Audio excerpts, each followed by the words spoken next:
Hello, I'm Colin, and I'm a historian, a high-heeled historian.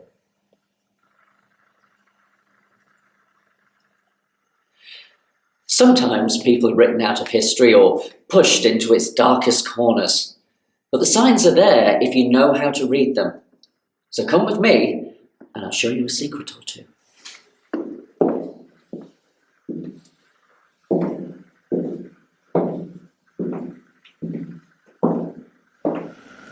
The walls of Lancaster Castle are at least 3 feet thick, and for centuries they've held invaders out and prisoners in.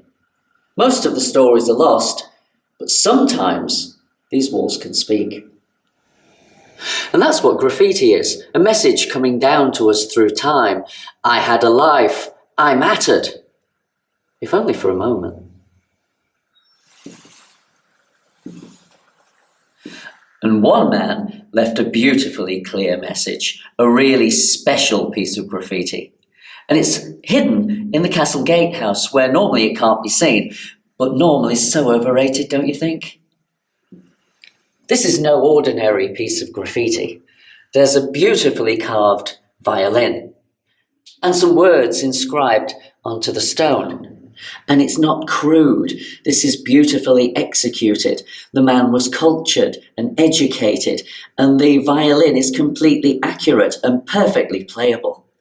It must have taken hours, days, patiently wearing away the stone, but it's the inscription that intrigues. It says, John Bailey, committed, April ye 15th, 1741, by Brindle for kissing. How likely is that? I mean, it's true that in the bad old days people were persecuted for their sexuality, but putting someone in prison for kissing? The jails would have been overflowing. So who was John kissing? Was it a married woman? Someone out of his class?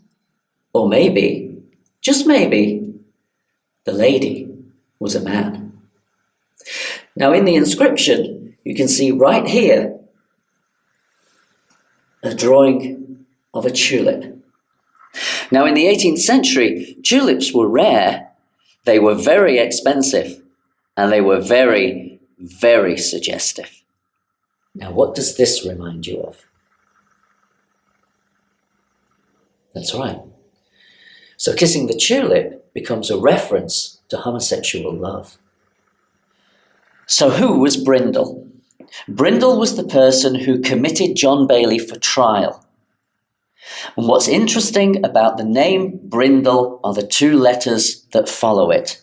It's not Brindlers. These letters refer to Brindle. They are an R and an S. Now, one possibility is reputed sodomite. That was an insult thrown at people quite regularly at this time in the 18th century.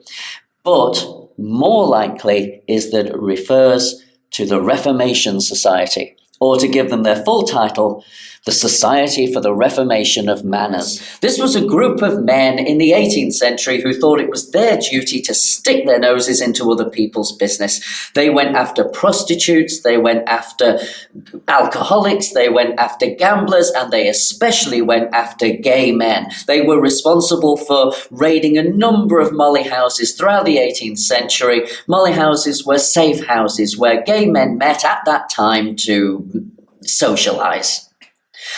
The society would not have been happy about a gay kiss. They would certainly not have been happy about kissing the tulip.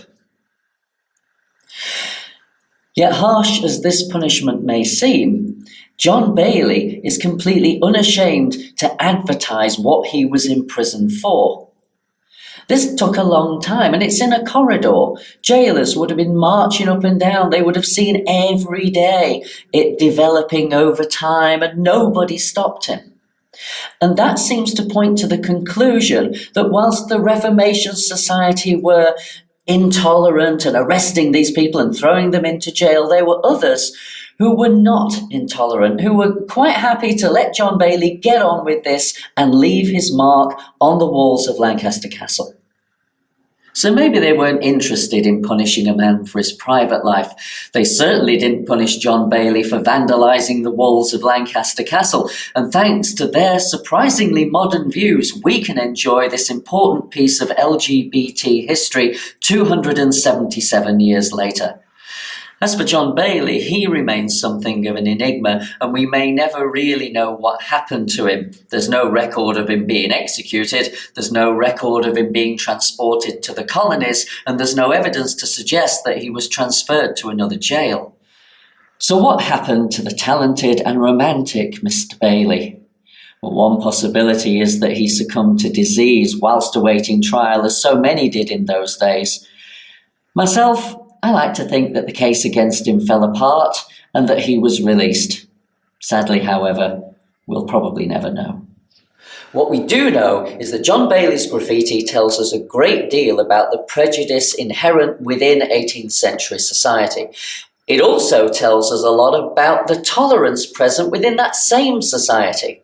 After all, John Bailey was allowed to leave his graffiti. It wasn't defaced or obliterated, and it's present in situ for us lucky ones to enjoy today. And that's a beautiful thing, don't you think?